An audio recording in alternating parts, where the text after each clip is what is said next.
नमस्कार. मी एक छोटंसं कन्क्लुजन काढले. त्याला कोणताही सायंटिफिक आधार नाही. आपण आपल्या जवळच्या माणसांना किती रुपयांसाठी दुखवतो किंवा त्रास देतो त्याच्यापेक्षा कमी आपली आर्थिक लायकी असत्या. म्हणजे एक छोटंसं उदाहरण घेऊया.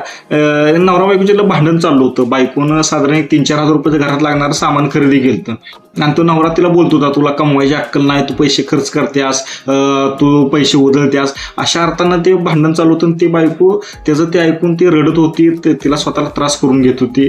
ती पूर्ण आत्मदुःखी होती आणि हे एकदाच नाही, असं वारंवार घडत होतं. आणि ह्याच्यावरून माझ्या असं लक्षात आलं की त्या माणसाचा भले त्याचा पगार किती असू दे किंवा त्याचा इन्कम किती असू दे, त्याची प्रॉपर्टी बँकेत किती असू दे, पण समजा 3-4 हजार रुपयासाठी जर तो आपल्या बायकोचं म्हणजे सर्वात त्याच्यासाठी जवळच्या व्यक्ती जर मन दुखवत असेल, तिला त्रास होताना सुद्धा तो गप्प बसत नसेल, तर त्याची लायकी 100% त्या 3-4 हजारापेक्षा कमी.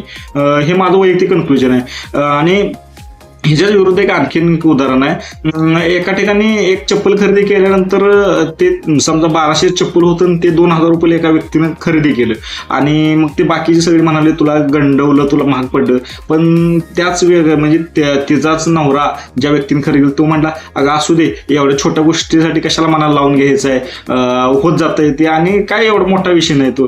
म्हणजे भले त्या दोघांचा पगार वेगळा असेल, काय असेल, पण त्या दोन्हीतलं तुम्हाला उदाहरणावरून अंतर लक्षात येईल, फरक लक्षात येईल.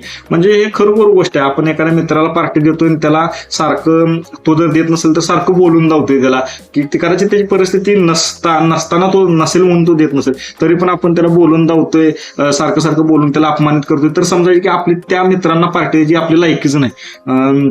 असंच आपल्या मुलांना जर आपण एखाद्या गोष्टीसाठी आपण खेळणी, कपडे किंवा शाळेसाठी फी भरत असेल, ती जर आपण त्यांना मनाला लागेल, सारखं वारंवार त्रास होईल असं जर बोलत असेल, तर समजून जायचं की आपली ती मुलांना ती गोष्ट खर्च करण्याची आपली लायकी नाही. भले तुमच्याकडे बँक बॅलन्स कितीही जरी असला तरी आपण पैसा हा माणसं जोडण्यासाठी वापरला पाहिजे. कदाचित आपल्या जवळची माणसं तुमच्याकडे ती माणसं परत तुमच्याकडे टिकून राहतात म्हणून तुम्ही दुखवत असला, पण मन आहे शेवटी माणसाचं, आपल्या जवळच्या माणसाचं मन आहे. जर आपण मन दुखवत असेल, त्याच्या मनाला त्रास होईल असं जर त्या पैशासाठी जर आपण बोलत असेल, तर 100% ते आपली लायकी नाही. आणि हे तुम्ही मान्य करायला पाहिजे. आणि आपली लायकी फक्त आपल्यापाशी असणाऱ्या बँक बॅलन्सवर ठरते अशी नाही.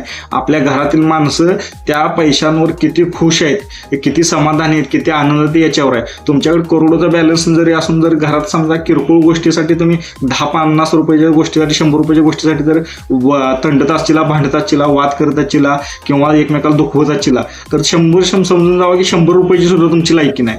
एक साधं सिंपल कन्क्लुजन आहे. हे वैयक्तिक मी काढले, ह्याला कोणताही सायंटिफिक आधार नाही. थँक्यू.